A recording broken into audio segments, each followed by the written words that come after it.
Welcome. Today we're diving into a single architectural flaw. It's really the thing that separates a hobby script from truly scalable software. It's that moment where something you built goes from a cool little tool to something a client actually depends on.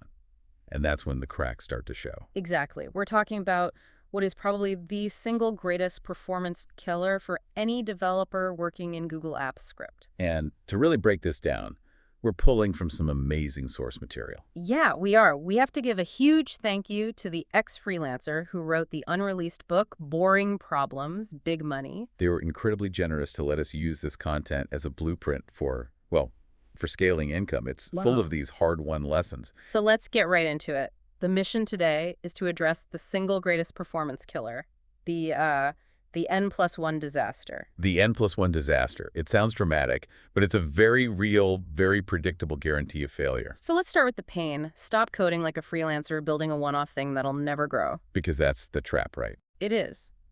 Did you know that the very success of your tool with a small amount of data is actually what sets you up for a catastrophic silent crash later on? It's almost insidious. It works perfectly for 50 rows, maybe 100 rows.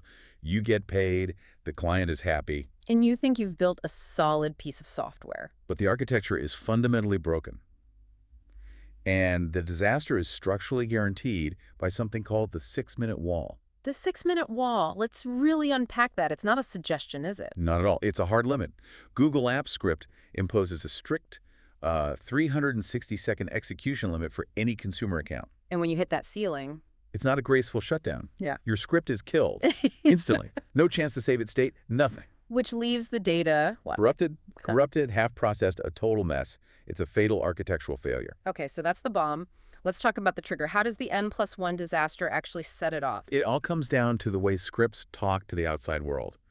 The core issue is in a networking tool called fetchAll.fetch. Right, the diplomat that connects your spreadsheet to an external API like Stripe or Shopify. Exactly. And that specific service, fetch, is synchronous. Meaning what exactly for the script's execution? It means the script halts. It just stops and waits for that single network call to come back with a response. And that's where the N+1 flaw comes in. That's it. It's the arithmetic. You loop through n number of spreadsheet rows, and for each one, you make that synchronous fetch call. That's the +1. So the total time isn't the average time, it's the sum of every single request's latency, all added together. Precisely. So as n grows, as your client adds more rows, the runtime increases directly, linearly. You are mathematically guaranteed to eventually hit that 6-minute wall. Let's make this concrete. Give us that real-world example from the book, the inventory tracker. Perfect example. So you build an add-on that checks product status against a fulfillment API. And you test it with, say, 100 products. Right. And let's be conservative and say each fetch call takes about 1.5 seconds. Okay, so 100 products times 1.5 seconds. That's 150 seconds, 2.5 minutes. It works. It's under the 6-minute limit.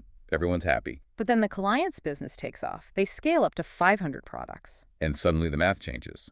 500 SKUs times 1.5 seconds is 750 seconds. Way over the 360-second limit. And the Google Apps script platform just kills it. Right around product number 240, the script dies with that exceeded maximum execution time error. It's a predictable structural collapse, not a bug in the code, but a flaw in the design. The system was designed sequentially, and that was the fatal mistake. So what does this all mean? Let's get to the solution, the architect's takeaway. The big mandate here is to think about orchestration, not just syntax. And the solution is batch processing. It's parallelization. Yes. The structural fix is to use a different function entirely. You use fetchAll.fetchAll. So how does that change the workflow? Instead of firing off one request and waiting, you first aggregate all your requests, all 500 product checks. You build a single big array of jobs to be done. And then you fire them all at once. You fire them all at once. You hand that entire array to fetchAll. Yeah. And Google's infrastructure fires them simultaneously, in parallel. So you're not dispatching one slow messenger 500 times in a row. You're dispatching one messenger who is carrying 500 orders to be delivered at the same time. And the result on your script's wait time is what? It's transformative. The script now only waits for the single slowest response in that batch to come back. So instead of waiting 750 seconds... Might only wait for 2 seconds.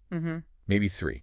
The time it takes for the one slowest API call to finish. That one architectural choice, moving from fetch to fetchAll, turns your script from a fragile sequential browser into what, a high-frequency data A pipeline? resilient one, yeah. That's the key. And that's how you solve the N+1 disaster. Master batching, and you completely remove the biggest performance barrier there is to building production-grade software on this platform. Thank you for joining us for this essential deep dive into the architecture of leverage. Go build systems that scale independently of your physical presence.